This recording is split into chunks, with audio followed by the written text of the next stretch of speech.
My name is Tan, and for the next 365 days, I'll be inviting you to join me on my journey through A Course in Miracles. So, if you're wondering what is A Course in Miracles, I call this a philosophical reprogramming tool, though one could argue that every book is a philosophical reprogramming tool. But this book specifically was written by a woman named Helen Schucman and William Thetford, who's a psychologist. I know there's a little bit of controversy around his involvement in this book because he worked for the CIA.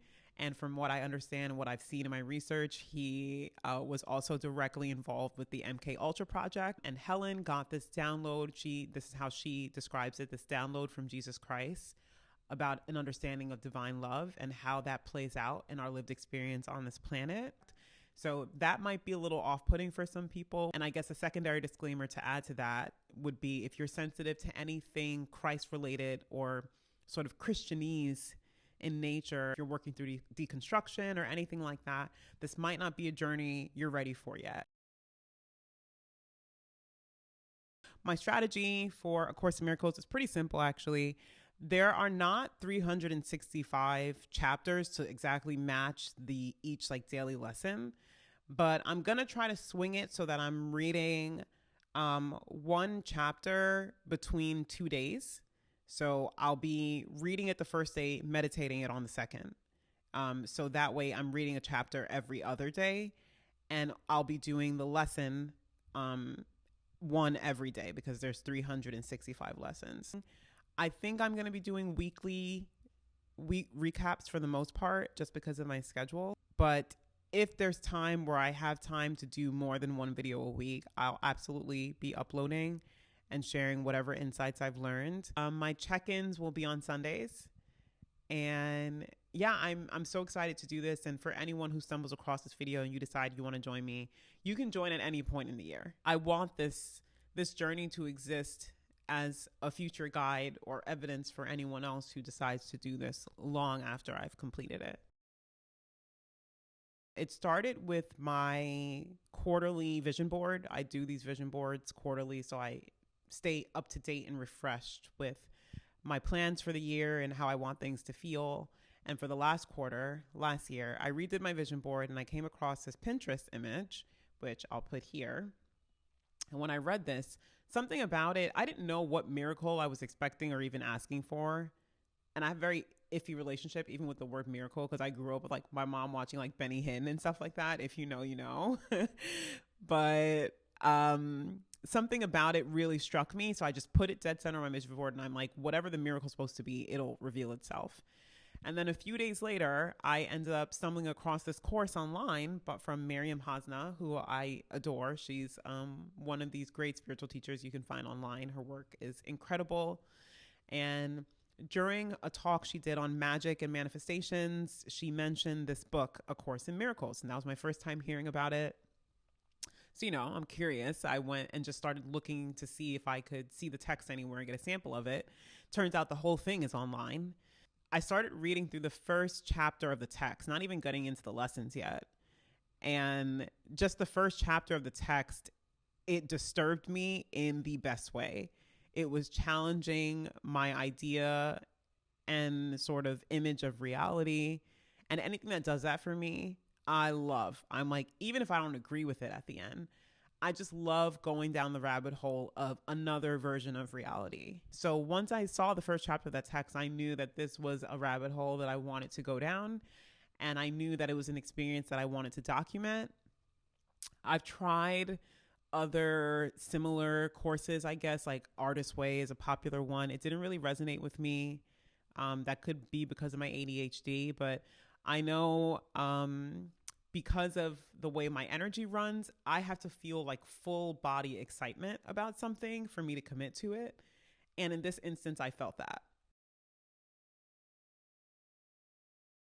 Let's be clear, I am experiencing this journey myself for the first time. I have no idea what I'm going to be reading. I have no idea what's going to come out of this.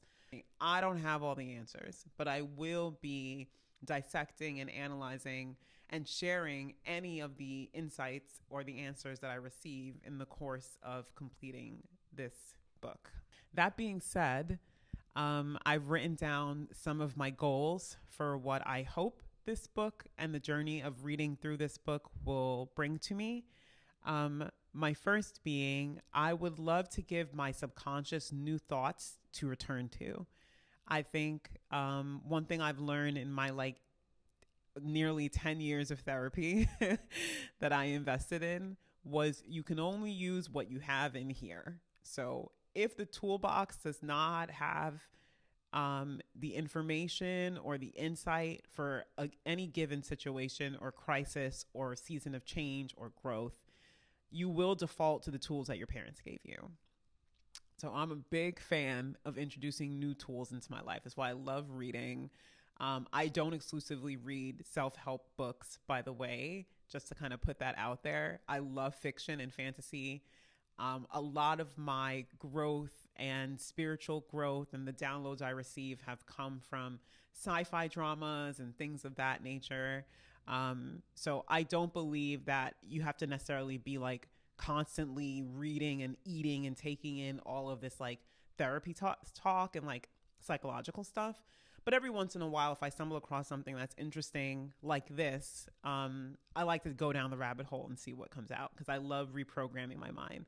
I've been on a journey of reprogramming my mind for, as I said, over a decade now. And it's been really fascinating to see what happens when you give your brain new information to default to. So everything that I've read, every breath work exercise that I've integrated, all of these things have become parts of my toolbox so that I'm able to navigate hardship, unexpected circumstances, and just life with a lot more ease, I have to say. My second goal is to align myself with the timeline of miracles. Now, this is where we get a little woo-woo. I mean, we're already in woo-woo space, but I love miracles. Since I've been a child, I think a lot of my life has been defined by miracles. And I guess this would be a good time to clarify what I believe a miracle is. Usually it's when I'm either a catalyst to an unexpected event that transforms my life in some way, shape, or form, or someone else's life, or when something is given to me or shown to me or revealed to me or directed at me that changes my trajectory and my course, where someone else is a catalyst for the transformation for me. So hopefully that was a little clear, but that right now is my standing definition of what a miracle is. And so I'm excited about what happens if I start to teach my brain that these are not one-off instances, that these can be daily occurrences. And that's one thing I already did see from the little bit of the text I read, which is that miracles are natural. They're a natural occurrence. And if they're not happening, something has gone wrong, which that's a lot to digest already. We'll return to that. So that's a quick clarification on what my goals are. And so I would invite you to be clear on what your goals are before you begin this course with me. I think that's it for now. Thank you for watching. If you like what you just listened to and saw here, subscribe, tell a friend. And yeah, you can find me online everywhere. I'm at Listen to Remember on TikTok, but I also have music. So you can find me at Listen to Tan online as well. And yeah, here's to a year of miracles. Talk to you soon.